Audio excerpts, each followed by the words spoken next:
Assalamualaikum warahmatullahi wabarakatuh.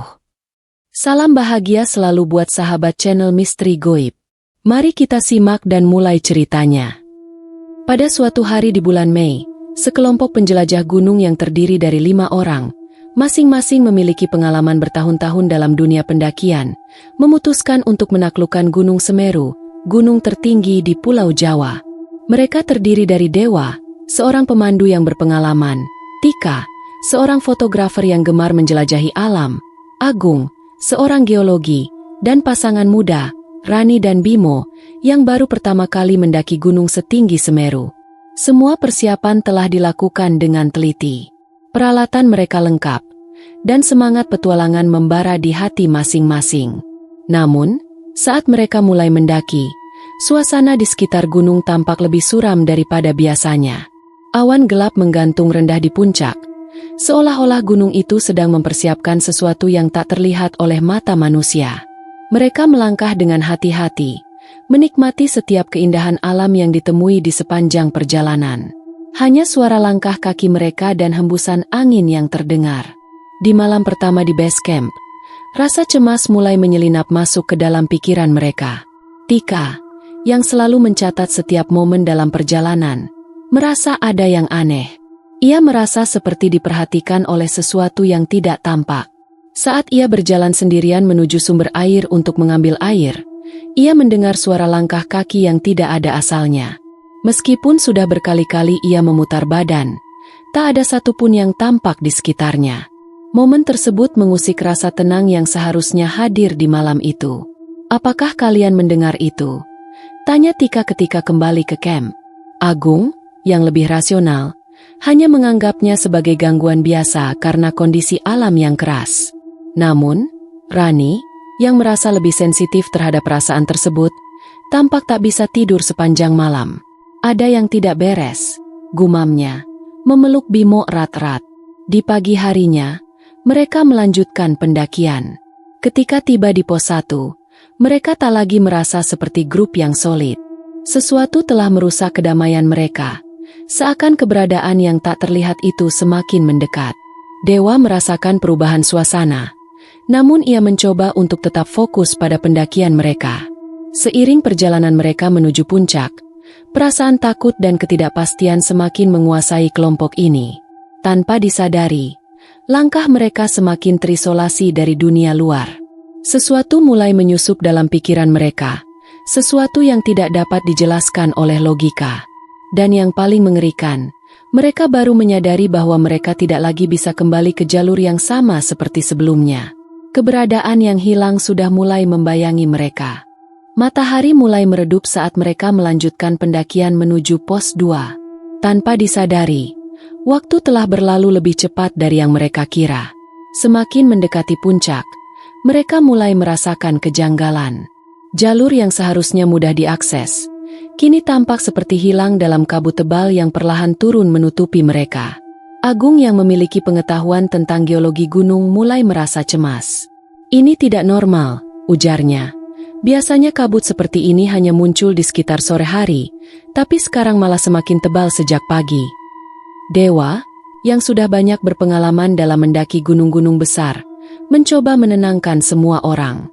Namun, ia sendiri juga merasakan ada yang tidak beres. Tika, yang sebelumnya sangat bersemangat dengan dokumentasi perjalanan, mulai merasa kehilangan arah. Kamera yang selalu digenggamnya kini terasa berat, seolah ada sesuatu yang berusaha menghalangi tangannya.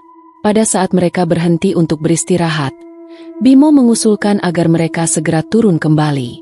Namun, Rani menahan. Ia merasa bahwa mereka harus terus maju. "Aku merasakannya. Puncak Semeru memanggil kita," ucap Rani dengan suara bergetar, namun penuh keyakinan. Semua anggota tim terdiam. Mereka tak bisa menjelaskan perasaan yang tiba-tiba merasuki hati mereka. Sebuah perasaan aneh yang menggugah untuk terus maju meskipun ketakutan mendera. Tika yang mencoba mengalihkan perhatian dengan mengambil beberapa foto, mulai merasa aneh saat melihat hasil tangkapan kameranya. Beberapa foto menunjukkan bayangan samar yang tidak ada di sekitar mereka. Hanya sebuah siluet yang tampaknya bergerak di balik kabut. Namun tidak ada satupun dari mereka yang menyadari keberadaannya. Tika mencoba untuk mengabaikan dan menghapusnya. Namun perasaan gelisah itu tak kunjung hilang. Malam pun tiba, dan suasana semakin mencekam. Ketika mereka mendirikan tenda, suara-suara aneh mulai terdengar. Seolah-olah ada bisikan yang datang dari arah kabut tebal di luar. "Apa itu?" tanya Agung dengan suara gemetar. "Seperti ada yang memanggil kita." Namun, tidak ada satupun yang berani keluar untuk memeriksanya. Dewa, yang sudah cukup lama berada di alam liar, mulai merasa tidak nyaman. Ia menyadari bahwa medan yang mereka lalui sepertinya tidak pernah mereka lihat sebelumnya, meskipun mereka yakin telah mengikuti jalur yang benar. Mereka terjebak dalam sebuah labirin yang tidak bisa dijelaskan dengan logika. Keberadaan yang hilang semakin terasa kuat di sekitar mereka, seolah-olah mereka telah melangkah lebih jauh dari sekadar batas fisik dan memasuki dunia yang tidak seharusnya mereka masuki. Di tengah ketegangan itu, Bimo yang sudah tidak bisa tidur akhirnya membuka tenda dan melangkah keluar. Ia merasa ada yang aneh dengan suara bisikan yang terus mengganggu telinganya. Saat ia menoleh ke belakang, terlihat sosok kabur melintas di antara pepohonan. Bimo terkejut dan ingin berteriak, namun suaranya tercekat. Sebelum ia bisa berlari kembali ke tenda, sosok itu menghilang secepat kilat. Ketika Bimo kembali ke tenda dengan wajah pucat, semuanya terdiam. Perasaan takut semakin mendalam. Mereka mulai menyadari bahwa semesta ini tidak berjalan sesuai hukum yang mereka kenal. Keberadaan yang hilang mulai memperlihatkan wajahnya yang mengerikan. Pagi tiba dengan keheningan yang mencekam. Ketika mereka membuka tenda, kabut yang tebal masih menggantung di sekitar mereka. Seolah dunia ini terhenti sejenak. Tak ada angin, tak ada suara alam. Hanya keheningan yang mendalam, memaksa mereka merasakan sesuatu yang jauh lebih besar dari sekadar ketakutan. Rani dan Tika tidak mampu menyembunyikan kecemasan di wajah mereka. Setiap suara gemerisik yang berasal dari kabut itu terdengar seperti bisikan halus yang saling berbisik di telinga mereka, dan itu membuat jantung mereka berdetak lebih cepat. Dewa mencoba untuk tetap tenang, namun ia tak bisa menepis rasa takut yang menguasainya. "Kita harus bergerak," ujarnya dengan suara yang lebih tegas. Meskipun suaranya hampir hilang di telan angin yang datang entah dari mana. Agung, yang biasanya rasional, mulai meragukan pendapatnya sendiri. Ia merasa ada sesuatu yang hilang, sesuatu yang telah mereka lewatkan saat mendaki. Mereka melanjutkan perjalanan, tetapi setiap langkah terasa semakin berat, seolah beban tak kasat mata membayangi mereka. Perasaan terasing dan terisolasi semakin kuat, dan jalur yang mereka tempuh terasa semakin tidak familiar. Semakin lama mereka mendaki, semakin banyak tanda-tanda aneh yang muncul. Batu-batu besar yang sebelumnya tak ada, kini tampak terhampar di sepanjang jalur, membentuk pola yang menyerupai simbol-simbol kuno yang belum pernah mereka lihat sebelumnya. Saat mereka melewati sebuah jurang yang curam, Tika berhenti sejenak dan memandang ke bawah, mencoba mengabadikan pemandangan yang menakjubkan. Namun matanya menangkap sesuatu yang tak biasa. Di dasar jurang, terlihat siluet seorang pendaki lain, seorang pria dengan pakaian yang tampak usang, seolah-olah ia sudah berada di sana selama bertahun-tahun. Namun ketika Tika memandang lebih jelas, sosok itu menghilang begitu saja, tenggelam dalam kabut yang semakin pekat. "Jangan lihat ke bawah," seru Dewa, matanya penuh kekhawatiran.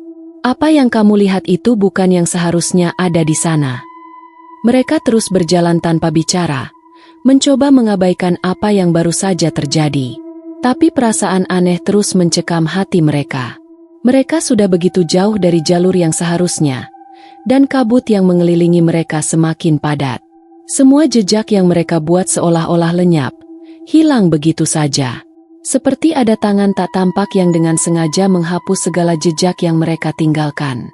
Kemudian, saat mereka sampai di sebuah tempat yang terasa seperti sebuah persimpangan, mereka menyadari sesuatu yang mengerikan. Mereka tidak tahu harus kemana. Semua jalur yang ada tampak serupa, semuanya tertutup kabut, dan sepertinya mereka telah berada di tempat yang sama berulang kali. Mereka terjebak, tanpa arah, terisolasi di tengah dunia yang tampaknya terus berubah.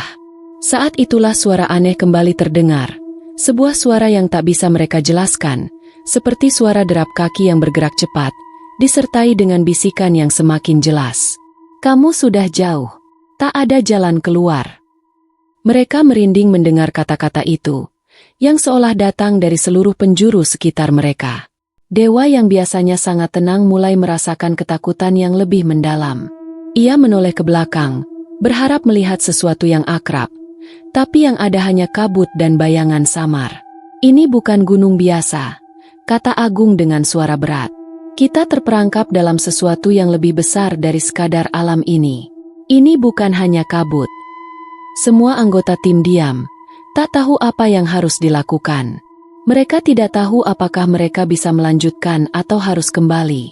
Tapi saat mereka memutuskan untuk berbalik, mereka menyadari bahwa jalur yang mereka tempuh juga sudah hilang. Keberadaan yang hilang semakin mengikat mereka.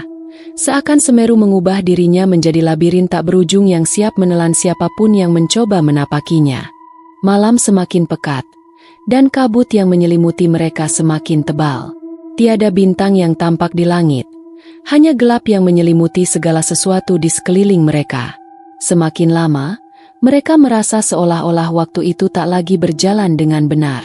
Hari dan malam seakan tak lagi ada perbedaan. Mereka berputar-putar tanpa arah yang jelas. Meskipun mereka merasa sudah berjalan jauh, jalur yang mereka lewati terasa seperti tak bergerak maju. Perasaan putus asa mulai menyusup ke dalam hati mereka. Dewa berdiri di depan kelompok, matanya tajam menatap kabut, mencoba mencari titik terang. Ini bukan sekadar kabut, gumamnya. Kita seharusnya sudah melewati tempat ini, tetapi kita terus berputar, terjebak dalam ruang yang tidak kita kenali. Rani dan Tika hanya bisa diam, tubuh mereka terasa kaku, seperti tertarik oleh suatu kekuatan yang tak tampak. Suasana semakin mencekam, dan ketegangan di antara mereka semakin meningkat. Tika merasa gelisah. Ia mendekati Dewa, kemudian mengeluarkan kamera dari tasnya. "Lihat ini," katanya dengan suara bergetar. Ia memperlihatkan gambar yang baru saja diambil. Di layar kamera, tampak beberapa sosok yang berdiri di kejauhan. Namun ketika mereka menoleh untuk melihat langsung, tak ada siapa-siapa. Sosok-sosok itu menghilang begitu saja, hanya meninggalkan bayangan samar yang tampak bergerak dalam kabut. Bukan hanya kabut yang menutupi kita, ada sesuatu yang mengamati kita, ujar Agung, wajahnya pucat. Ini bukan tempat yang bisa kita kontrol. Semeru punya cara untuk mempermainkan siapa saja yang mencoba menaklukkannya. Bimo, yang masih mencoba mempertahankan kewarasannya, mulai panik. "Kita harus keluar dari sini, sekarang!" teriaknya. Matanya liar mencari jalan keluar yang tak kunjung ditemukan. Namun, tiba-tiba, suasana di sekitar mereka berubah. Suara-suara aneh yang tidak bisa dijelaskan mulai terdengar. Angin berhembus kencang, membawa suara yang seperti bisikan dalam bahasa yang tak mereka mengerti. Rasanya, suara-suara itu berasal dari dalam diri mereka, mengaduk rasa takut yang semakin dalam. "Ini sudah terlambat," bisik Dewa dengan suara rendah. "Semeru sudah memilih kita. Kita tidak akan pernah keluar dari sini." Tika menggigil. "Apa maksudmu?"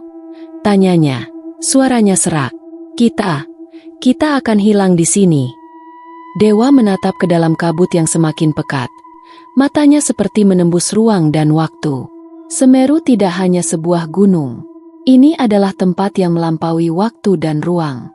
Mereka yang hilang di sini tak akan pernah kembali. Mereka menjadi bagian dari gunung ini. Keberadaan mereka menghilang, terjebak dalam dimensi yang lebih gelap. Rani memeluk Bimo, yang tubuhnya juga gemetar ketakutan. "Jadi kita akan menjadi bagian dari gunung ini?" tanyanya. Suaranya hampir tak terdengar. Dewa tidak menjawab. Hanya ada kesunyian yang semakin dalam. Mereka kini menyadari bahwa keberadaan mereka telah hilang dari dunia luar, hilang dari jalur yang semestinya. Semeru bukanlah gunung biasa.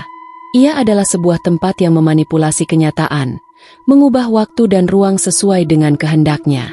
Mereka telah menjadi bagian dari cerita yang tak akan pernah berakhir. Di dalam kabut yang menelan mereka, satu-satunya yang tersisa adalah bisikan-bisikan yang semakin mendalam. "Tidak ada yang keluar hidup-hidup dari sini." Suara itu berulang kali terdengar, seolah datang dari tanah dan batu-batu gunung itu sendiri. Hari itu, tim penjelajah yang pernah tampak penuh semangat, kini hanya menjadi kenangan. Tidak ada yang tahu apa yang sebenarnya terjadi pada mereka, atau apa yang telah mereka temui di dalam kabut. Hanya satu hal yang pasti, keberadaan mereka hilang, tertelan oleh Gunung Semeru yang tak terjangkau oleh logika manusia. Dan hingga kini, para pendaki yang mengikuti jejak mereka, seringkali melaporkan pengalaman aneh di jalur yang sama, seolah-olah mereka juga diperhatikan oleh sesuatu yang tak tampak. Sebuah misteri yang tetap tak terpecahkan, namun selalu ada, tersembunyi dalam kabut tebal Semeru.